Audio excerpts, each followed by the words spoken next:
Assalamualaikum warahmatullahi wabarakatuh. Perkenalkan, saya Denis Tiaji, mahasiswa Universitas Siber Asia, Prodi PJJ Sistem Informasi, akan menjelaskan tentang analisis data penjualan FMCG pada e-commerce Indonesia tahun 2023. Sumber data berasal dari Kompas Market Insight. Memasuki tahun 2024, pemahaman terhadap data penjualan FMCG Indonesia sepanjang tahun 2023 menjadi kunci bagi pelaku bisnis. E-commerce terus tumbuh dengan proyeksi pengguna Indonesia mencapai 244,67 juta orang pada tahun 2027.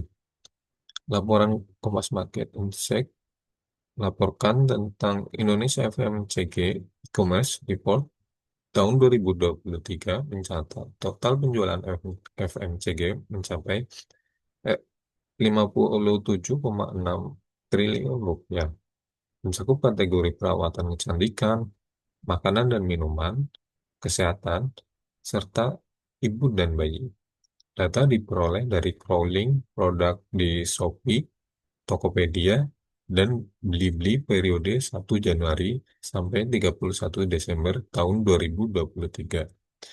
Mencakup 270 subkategori, 38.185 brand, dan lebih dari 10 juta produk listing.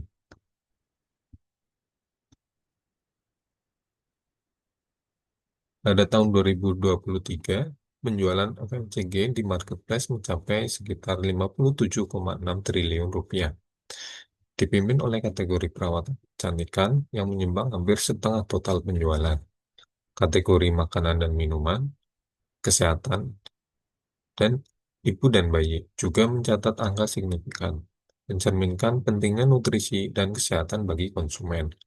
Pertumbuhan ini didorong oleh kenyamanan belanja online dan strategi pemasaran yang inovatif.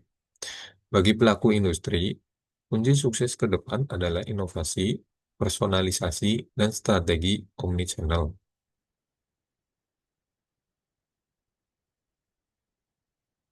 Sebuah pertumbuhan yang stabil sebesar 1,03% dari tahun sebelumnya, dengan 42 juta transaksi tambahan atau naik sekitar 2,75%. Ini menunjukkan peningkatan volume pembelian meskipun dengan harga lebih rendah atau karena adanya promosi. Bagi pelaku industri, penting untuk mengevaluasi kembali strategi harga, promosi, dan logistik agar mampu merespon tren pasar yang dinamis secara efektif.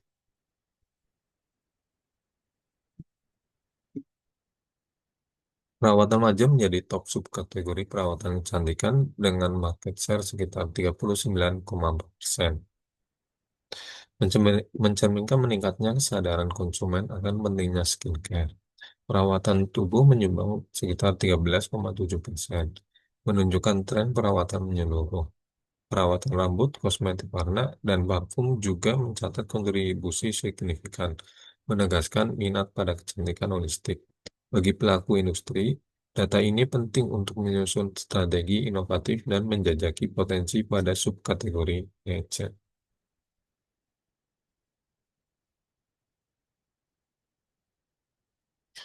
Prediksi pasar FMCG di tahun 2024 mencapai angka sekitar 59 triliun rupiah.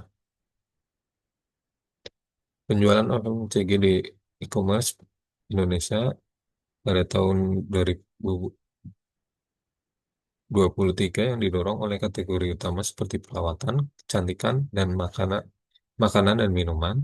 Pertumbuhan ini dipacu oleh kemudahan belanja online dan strategi promosi yang efektif. Menjelang tahun 2024, pelaku industri perlu memperkuat strategi e-commerce dengan fokus pada tren konsumen, penyesuaian harga, promosi, dan efisiensi logistik, karena pasar diprediksi tumbuh hingga 59 triliun rupiah. Sumber data ini diambil dari Kompas Market Insight. Kemudian dari laporan tersebut, saya menganalisis datanya yang saya analisis antara lain, ap- yang pertama, apakah laporan kinerja tersebut sudah memenuhi persyaratan sebagai report in business intelligence? Apakah laporan tersebut memenuhi kriteria sebagai metode pengolahan big data dan menghasilkan informasi untuk pengguna? Apakah kelemahan report sales atau revenue dari konsep visualisasi yang ditampilkan dalam web tersebut?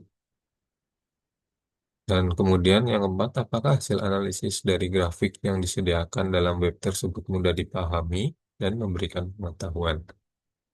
Berikut hasil analisisnya. Yang pertama, laporan tersebut menyajikan data yang dikumpulkan melalui metode online crawling dari berbagai platform e-commerce, utama seperti Shopee, Tokopedia, dan Blibli selama periode 1 Januari hingga 31 Desember tahun 2023.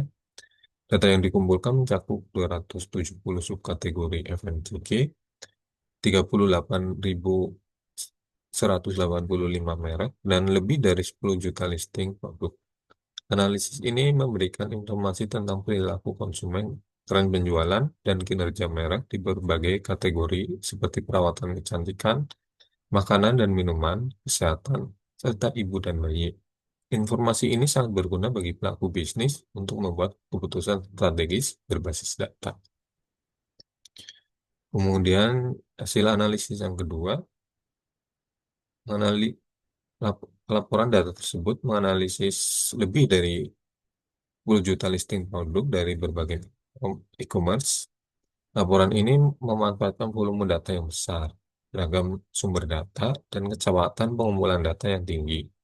Penggunaan teknik online crawling memungkinkan pengumpulan data secara real time, yang kemudian diolah untuk menghasilkan informasi yang relevan dan dapat ditindaklanjuti oleh pengguna, seperti tren penjualan dan preferensi konsumen.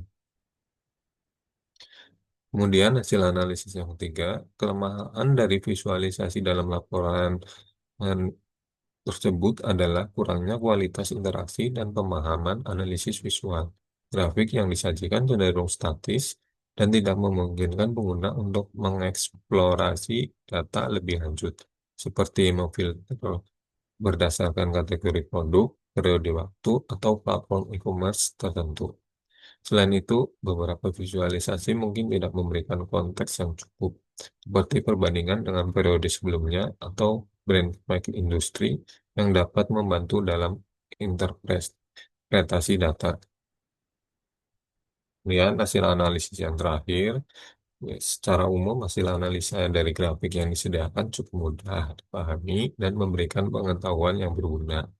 Grafik dan visualisasi menyajikan informasi seperti total nilai penjualan, pertumbuhan transaksi, dan kontribusi kategori produk secara jelas. Namun, untuk pengguna yang membutuhkan analisis lebih mendalam atau spesifik, seperti segmentasi pasar atau analisis perilaku konsumen, informasi yang disajikan mungkin masih terbatas dan memerlukan data tambahan atau laporan yang lebih baik dan lengkap. Sekian hasil analisis dari saya, semoga bermanfaat. Wassalamualaikum warahmatullahi wabarakatuh.